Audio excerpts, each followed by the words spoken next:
Саламатсыздар, урматтуу мугалимдер. Биз Android Smart проекттер боюнча дагы кыскача сабак даярдайбыз. Бул ушул Android Smart проекттерде биз жасаган ноутбукта же компьютерде жасаган слайдтарыбызды PowerPoint программасындагы ошону бул жактан кантип биз окуучуларга же студенттерге сабак өтө алабыз. Бул жерге USB кабель телефонуңузду сайып туташтырсаңыз болот, анан флешканы сайып туташтырабыз. Анда эмесе биз ошол жасаган слайдтарыбызды кантип көргөзө алабыз. Ушул флешканы алабыз дагы бул компьютерге, ноутбугуңузга туташтырасыз. Бул жерде сиз USB флешканы салганда чыгат бул жерде туташты деп.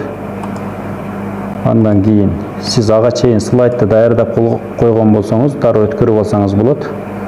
Дагы бет кошуп слайд даярдадыңыз, мисалы музыка коштуңуз, башка кылыңыз.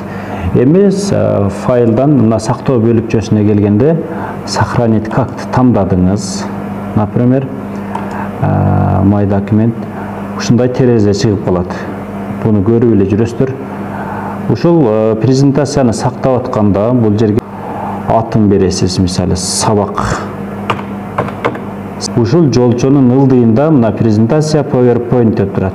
Ушунун ордуна сиз видео на MP3 дегенди тандап басып коесуз. Биз сактап алган видео сабак PowerPoint программасында бул жакта сакталып турат. Эми аны флешкага көчүрүп алабыз бул жака.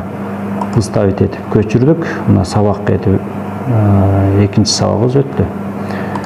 Эми флешканы алабыз дагы. Флешканы бул жака туташтырабыз. Флешканы бул жака туташтырганда дароо чыгат. Ошол флешкаңызды открыть кылып пульт менен басабыз окейди. Же болбосо бир аз чыгып туруп экрандан жок болуп кетсе, биз дароо настройкадан бул жактан таап алабыз.